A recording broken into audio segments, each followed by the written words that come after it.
Chapter 1. A Manual Without Movement. The first thing to notice is not the technique. It is the format. 2 photographs placed side by side. On the left, the beginning of contact. On the right, the answer. That is the basic grammar of this album. A hand reaches forward, a shoulder turns, a foot changes position, and suddenly the relation between the 2 bodies has changed. The photographs do not show speed. They do not show impact. They do not show the exact instant when one body gives way. So they do something else. They turn violence into positions. This is not a street fight captured by chance. It is not a boxing match. It is a staged demonstration, a manual made out of still images. The suits make the scene look polite. The poses make it look almost theatrical. But the contact between the 2 men points to something less controlled. Before the training film, before slow motion, before the modern tutorial, there was this: 1 photograph for the threat, 1 photograph for the answer, and a camera trying to make violence legible. Chapter 2. The Gentleman and the Street. What makes these photographs strange is not only the violence, it is the clothing. These men are not dressed for a gymnasium. They are not stripped for a boxing ring. They are not shown as soldiers. They wear jackets, waistcoats, collars, ties. The body being trained here is not an athletic body in isolation. It is a social body, a body already dressed for the city. And that changes the meaning of the album. A jacket can be grabbed, a collar can be pulled, a sleeve can become a handle. Respectable clothing does not protect the body from contact. It gives the attacker something to seize. This is where the polite surface of the image begins to break. The suit suggests order, class, restraint, public composure. But the maneuver underneath suggests another world, a world of sudden grips, close distance, and bodies forced out of balance.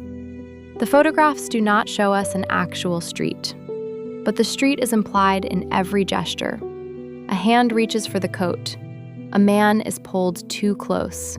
The rules of distance collapse. This is not sport in the strict sense. Sport needs rules, space, and a beginning everyone recognizes. Self-defense begins differently. Too close, too sudden, too late to prepare. That is why the album matters. It imagines the gentleman not as someone outside violence, but as someone who must learn how violence enters the space of ordinary life. Not with a duel, not with a formal challenge, but with a hand on the body and the need to answer before the pose becomes defeat. Chapter 3. Beyond the Ring. In late Victorian Britain, boxing was already familiar. It had rules, it had rounds, it had space. 2 men faced each other, and the fight had a recognizable beginning. But these photographs imagine something different. Here, the danger does not wait at a distance. It begins too close. A hand is already on the body. A collar is already pulled. A punch may come from inside the space where a boxing guard is no longer enough. That is why this album moves beyond the ring. A strike is only one possibility. The real problem is contact. How to break a grip, how to turn a shoulder, how to use a sleeve, an elbow, a wrist, a foot. The body is not treated as a fist with a man behind it. It is treated as a structure. Joints can be locked, balance can be taken, weight can be redirected. This is not elegant combat. It is closer, messier, and more practical. The photographs reduce that mess into clean poses, but the anxiety behind them is not clean at all. They ask a very modern question. What happens when violence does not arrive as a formal contest, but as a sudden interruption of ordinary life? The answer is no longer only to hit back. The answer is to read the body in front of you and to change its direction before it changes yours. Chapter 4. Balance, Leverage, Surprise.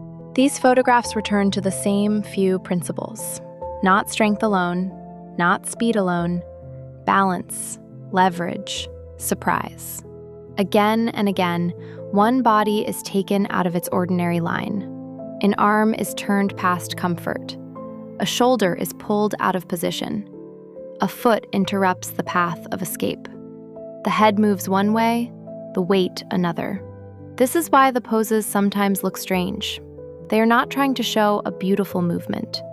They are trying to show a structure breaking. A man who stood upright a moment ago is now leaning, folding, twisting, or falling. The body becomes a set of weak points: the wrist, the elbow, the shoulder, the neck, the knee. In a boxing match, the hand may be the main weapon. Here, the hand is often something else: a hook, a clamp, a lever, a way to redirect the whole body by controlling one part of it. That is the deeper logic of this photographic manual. It teaches the viewer not only to strike, but to look for imbalance. Where is the weight? Where is the pressure? Where is the body already beginning to fail? The answer does not have to be large. Sometimes it is a turn of the wrist. Sometimes a step behind the leg. Sometimes the sudden use of the attacker's own movement against him. The violence is staged. The poses are clean. But underneath the staging is a practical idea. A fight can change at the exact point where balance disappears. Chapter 5. The Marketplace of Techniques. These photographs do not seem to belong to one clean tradition. Some gestures look close to boxing: a raised arm, a guarded face, a strike interrupted before it lands. Others move into wrestling: the clinch, the turn of the shoulder, the body pulled off its line. And some positions suggest something else again: a growing fascination with leverage, joint control, and throws. By the late 19th century, self-defense was becoming a mixed language. Boxing was part of it. So were wrestling, fencing, cane fighting, and French savate. Savate, also known as French boxing, a 19th century French fighting system combining punches, kicks, distance, and footwork. In self-defense culture, it widened the logic of boxing, not only the fist, but a trained foot and a shoe. And very soon, in London, Japanese jujutsu would become part of the same conversation. Not because Japan was a British colony, it was not, but because Imperial London was a marketplace of techniques. Sailors, soldiers, performers, instructors, journalists, and commercial schools all helped move fighting methods from one context into another. A few years later, Edward Barton Wright would give one version of this mixture a name: Bartitsu. But we should be careful. These photographs are dated around 1895. They should not automatically be called Bartitsu. It is safer to see them as part of the climate from which Bartitsu would soon emerge. A world where the gentleman no longer relied on boxing alone, where the useful technique could come from the ring, the fencing room, the wrestling mat, the street, or the imported martial art. The photographs do not explain their sources. They simply show the result: a body trained to borrow, combine, and adapt. A modern body, learning violence as a practical vocabulary. Chapter 6. The Comedy of Still Violence.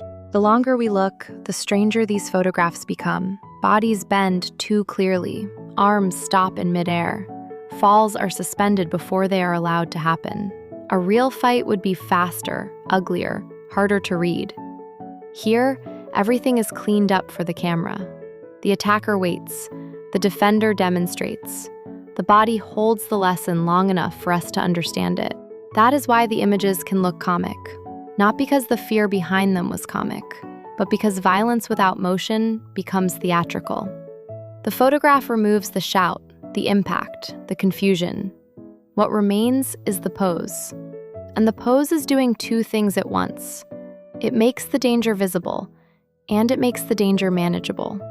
This is the promise of the manual, that disorder can be turned into method, that panic can be replaced by technique, that the body can learn an answer before the attack arrives. Of course, the photographs cannot prove that these maneuvers worked exactly as shown. They are demonstrations, not evidence from the street. But they do show something historically precise, a late 19th century confidence that the body could be studied, trained, corrected, and made ready. Even violence could be arranged into a sequence, one frame for the threat, one frame for the answer, and between them, the hope that a dangerous moment could be read before it was too late. If this brought something to light, please like, subscribe, and leave a comment below.